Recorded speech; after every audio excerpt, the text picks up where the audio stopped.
बिस्मिल्लाहिर्रहमानिर्रहीम, अस्सलाम वालेकुम। मैं असदुल्ला खान हूँ। आज इमरान खान साहब ने जो समी इब्राहीम को इंटरव्यू दिया है उसमें 6 जगह पर उन्होंने इस्टेब्लिशमेंट को सख्त तनकीद का निशाना बनाया और उनके बारे में सख्त अल्फाज कहे। शिकवा किया, आप कई जगह पे आप कह सकते हैं कि महज शिकवा था, कई जगहों पे आप कह सकते हैं इल्ज़ाम था, कई जगहों पे आप कह सकते हैं तनकीद थी। लेकिन बहरहाल इस्टेब्लिशमेंट बार बार ज़ेर बहस आई और उन्होंने इस पर वाज़ेह तौर पर अपने ख़यालात का इजहार भी किया। देखिए, इमरान खान साहब से कल जो हमारी मुलाकात हुई थी उसके बाद हमारा एनालिसिस ये था कि आज इमरान खान साहब ने इस्टेब्लिशमेंट के हवाले से ज़्यादा बात नहीं की, लबो लहजा उनका नरम था। ये कल की बात है और हम ये कह रहे थे कि इमरान खान साहब जो हैं वो कूल एंड काम नज़र आ रहे थे और ऐसा लग रहा था कि बातचीत कहीं चल रही है। मैं ये नहीं कह रहा कि इस इंटरव्यू से समी इब्राहीम के इंटरव्यू के बाद अब वो तासुर बिल्कुल गलत साबित हो गया, लेकिन बहरहाल ये हो सकता है कि आज जो कुछ उन्होंने बातें की हैं वो अपने, या तो समी इब्राहीम के सवाल इस तरह कहते हैं कि वो इसको निगलेक्ट नहीं कर सकते थे, इन बातों को उन्होंने जवाब दिया, या तो समी इब्राहीम ने उनको उकसाया इन सवालों का जवाब देने के लिए और इन अल्फाज में जवाब देने के लिए, या फिर यह है कि वो, अब मैं आजकल देख रहा हूँ कि इमरान खान साहब मोहतात हैं। कल जो हमारे साथ मुलाकात करने के लिए आए तो पहली मरतबा मैंने देखा कि वो पेपर के ऊपर कुछ पॉइंट्स बनाकर लिख कर आए। 4 छोटे छोटे साइज़ के, इस साइज़ के 4 पेपर्स थे उनके पास और उन पेपर्स पे उन्होंने ग्रीन कलर के पेन से पॉइंट्स को, मैं बिल्कुल करीब बैठा था, मैं देख रहा था, वो पॉइंट्स लिखे हुए थे और बार बार उन पॉइंट्स से देख कर वो बात कर रहे थे। तो मुझे लगा कि वो थोड़ा सा मोहतात भी हैं। लेकिन आज मैं जो मैंने पूरा उनका इंटरव्यू सुना है और 6 पॉइंट्स 6 जगह पर मुझे लगा कि इमरान खान साहब ने जो है फ़ौज पर काफ़ी, या इस्टेब्लिशमेंट पर काफ़ी तनकीद की है। देखिए, सबसे पहले तो समी इब्राहीम साहब से ने जब सवाल किया इमरान खान से कि कौन ऑर्डर कर रहा था, किसके कहने पर वहाँ पर वैन आई थी, और अरशद शरीफ का हवाला दिया कि उनकी रिपोर्ट में भी कहा कि वो कौन था। तो इसका इमरान खान ने जवाब दिया कि पावर जिधर है वो सब जानते हैं कि पावर किधर है, वाज़ेह तौर पर उन्होंने जवाब दिया। और फिर उन्होंने कहा कि वो इदारे कंट्रोल करते हैं, पावर का इस्तेमाल करते हैं, इदारे कंट्रोल करते हैं। और नैब की उन्होंने मिसाल दी कि नैब हमारे कंट्रोल में नहीं था।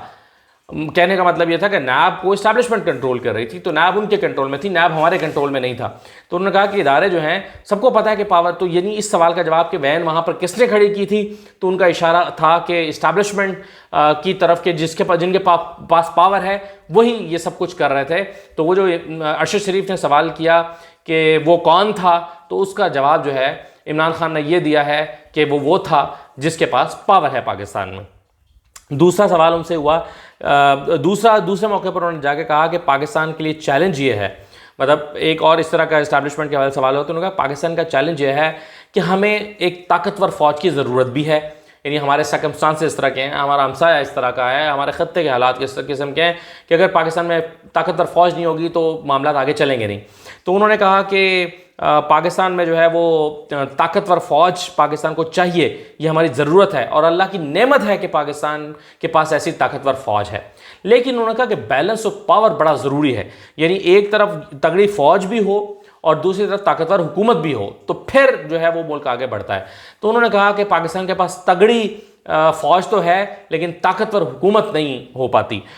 तो बैलेंस ऑफ पावर्स का मसला पाकिस्तान में, ये पाकिस्तान के लिए एक बहुत बड़ा चैलेंज है। यहाँ पर इमरान खान साहब ने फिर ये बात की।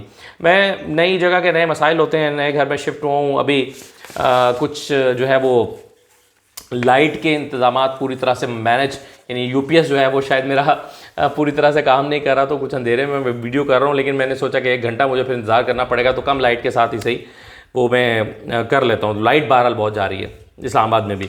अच्छा, खैर आगे बढ़ते हैं। उन्होंने कहा कि अगर आप इस तरह के मामला को देखते हैं कि पावर इधर है, पावर कहीं और है, तो उन्होंने कहा कि इस्टेब्लिशमेंट आपके साथ ना हो तो आप हुकूमत में नहीं आ सकते, फिर तो पाकिस्तान में तो ये है, तो फिर क्या करेंगे।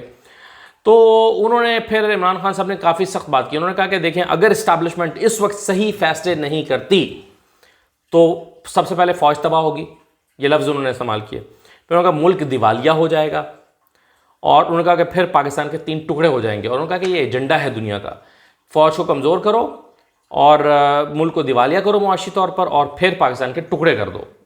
उनका ये इंडिया के मुफाद में, इसराइल के मुफाद में, और सब यही चाहते हैं। और अगर इस वक्त सही फैसले ना हुए, और उन्होंने कहा कि जब से हम गए हैं तब से पाकिस्तान की मईशत का बहुत बुरा हाल है, पाकिस्तान दिवालिया हो सकता है। पाकिस्तान दिवालिया हो गया तो फ़ौज भी कमज़ोर होगी, और फ़ौज कमज़ोर होगी तो पाकिस्तान के टुकड़े हो सकते हैं, खुदा न खास्ता। तो उन्होंने कहा कि इस वक्त इस्टेब्लिशमेंट को सही फ़ैसले करने होंगे। ये इमरान खान साहब ने दो टोक अल्फाज में कहा। फिर चौथे पॉइंट पर जहाँ पर मुझे लगता है कि या उन्होंने ये बात की, उनसे पूछा गया, कल भी हमने पूछा था इमरान खान साहब से कि आपकी क्या डील हुई थी धरना ख़त्म करने के हवाले से, तो उन्होंने कमज़ोर से अल्फाज में कहा था कि नहीं ऐसी कोई बात नहीं है, मैं तो इंतशार की वजह से गया था। ये उन्होंने सख्ती के साथ नहीं कहा कि मैं ऐसी किसी भी खबर की तरदीद करता हूँ, कोई डील नहीं हुई, ये नहीं कहा था इमरान खान साहब ने। उनका कहा नहीं देखें जी, मैं तो मुझे लग रहा था इंतशार हो जाएगा, हालात ख़राब हो रहे हैं, गोली चल सकती है, खून बह सकता है, तो मैं इसलिए गया था। आज फिर उनसे ये सवाल हुआ डील के हवाले से, तो इमरान खान साहब ने आज तो बिल्कुल ही तरदीद नहीं की। उन्होंने कहा कि डील या मुज़ाकरात से हमें कोई इनकार नहीं है, यानी मुज़ाकरात से इनफैक्ट उन्होंने कहा हमें मुज़ाकरात से कोई इनकार नहीं है अगर वो इलेक्शन के लिए हों, और अगर आप इलेक्शन हमें देते हैं और हम इलेक्शन मांग रहे हैं तो बाकी चीज़ें बैठ के बातचीत हो सकती है, लेकिन पहले इलेक्शन पर आएँ, इलेक्शन से कम किसी चीज़ में मुज़ाकरात नहीं होंगे। तो कहने का मतलब उनका ये है, जो मैं उनकी बात समझाऊँ वो ये है कि हमें अगर मैंने कोई बात मानी भी है किसी की, तो वो इलेक्शन की शर्त पे मानी है कि इलेक्शन अनाउंस होंगे, ये उन्होंने कहा है। उन्होंने कहा कि जी मुज़ाकरात से कोई इनकार नहीं है, लेकिन इलेक्शन शर्त है कि पहले इलेक्शन अनाउंस करो। तो ये मेरा ख्याल है जो डील के हवाले से बातचीत चल रही है, तो उसमें ऐसा लगता है कि कहीं ना कहीं पर बातचीत, डील ना कहें लेकिन कोई बातचीत या एश्योरेंस या यकीन दहानी ज़रूर थी इमरान खान के पास, ताकि वो वहाँ से वो उठे और बड़ी गाला चले गए। उसके बाद जो है वो आगे बढ़ते हैं, तो उन्होंने कहा कि 10 अप्रैल की शाम को खान साहब क्या हुआ था, जब बहुत रात को बहुत क़यासराइयाँ हुई कि ये हो गया वो हो गया, तो हुआ क्या था। तो उस पर उन्होंने कहा कि मैं बहुत सारी बातें तो आपसे शेयर नहीं करूँगा, लेकिन उन्होंने कहा सख्त बात, इमरान खान साहब की बात बहुत सख्त थी मेरा ख्याल है। उन्होंने कहा कि उन इदारों ने ही पाकिस्तान को कमज़ोर किया जो पाकिस्तान को मजबूत बनाने के ज़िम्मेदार हैं, जो पाकिस्तान को मजबूत बनाने की ज़िम्मेदारी है उनके ऊपर, उन इदारों ने पाकिस्तान को कमज़ोर किया। और उस दिन जमहूरियत कमज़ोर हुई और पाकिस्तान के इदारे कमज़ोर हुए। उन्होंने कहा सबसे ज़्यादा मुझे अफसोस इस बात का है कि उस दिन पाकिस्तान के इदारों को कमज़ोर किया गया और पाकिस्तान की जमहूरियत को कमज़ोर किया गया। और उन्होंने कहा कि उन्हीं इदारों ने पाकिस्तान को कमज़ोर किया जो पाकिस्तान को मजबूत बनाने के ज़िम्मेदार हैं, ये उन्होंने बात की। फिर मईशत की बात हो रही थी, तो इमरान खान साहब ने कहा मैंने न्यूट्रल्स को वाज़े बता दिया था न्यूट्रल्स को कि मईशत तबाह हो जाएगी और जो है वो हालात बहुत ख़राब हो जाएंगे मईशत के, लेकिन कुछ नहीं हुआ। और फिर हमने देखा, उन्होंने कहा कि मईशत जो है वो तबाह हाल हुई, और उन्होंने कहा कि हम बहुत मुआशी तौर पर बहुत बेहतर जानिब गामज़न थे। तो ये 6 जगह पर मुझे लगता है कि इमरान खान साहब ने इस्टेब्लिशमेंट को सख्त तनकीद का निशाना बनाया या सख्त अल्फाज में उनका जिक्र किया और उनको पाकिस्तान में ताकत का मंबा और महवर करार दिया।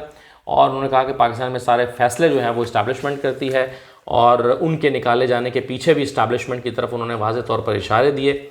और जब उनसे पूछा गया कि प्रेजेंट मैन कौन लाया था, कैसे आई थी, तो उन्होंने कहा वही हैं जो ताकतवर हैं पाकिस्तान में, जिनके पास पावर्स हैं। तो सारे इशारे जो हैं इमरान खान साहब ने आज दिए हैं। अब इसमें मैं ये नहीं कहता कि इमरान खान साहब ये प्लान करके बैठे थे, कोई सब बातें करेंगे। समी इब्राहिम के सवाल भी इस नौयत के थे कि जिससे शायद उन्होंने, इमरान खान ने ये बातें सारी की और ज़रा थोड़ा सा खुल कर की। तो कल अलबत्ता हमारे साथ जो गुफ्तगू हुई थी उसमें वो 2-3 इशारे और गिरचे उन्होंने दिए थे। आज के अखबारात में हेडलाइन भी लगी हुई है कि जी पाकिस्तान में मेरी हुकूमत पर इसराइल को तस्लीम करने के लिए दबाव था और कहा गया कि सबसे पहले पाकिस्तान का सोचें। फिर 2-3 दफ़ा उन्होंने न्यूट्रल्स का जिक्र भी किया। तो ये चीज़ें तो कल डिस्कस होती रहीं, लेकिन आज मैं समझता हूँ कि उनका इंटरव्यू इन ही 5-6 निकात के गिर्द घूमता था, क्योंकि इसके अलावा जो बातें उन्होंने की हैं वो दोहराई हैं। वो बातें बहुत पहले भी कह चुके हैं, इदारे तबाह हो रहे हैं, रूल ऑफ लॉ नहीं है, ये अपने केसेस ख़त्म करेंगे, राजा रियाज को अपोजिशन लीडर बना दिया, मतलब वो सारी बातें जो वो पहले मुसलसल कर रहे हैं। लेकिन ये मैं समझता हूँ कि आज के इंटरव्यू में कुछ नई बातें थी, जो 6 पॉइंट मैंने आपके सामने रखे। तो ये समी इब्राहिम साहब का जो इंटरव्यू था। बहरहाल इजाज़त दीजिए, अल्लाह हाफ़िज़।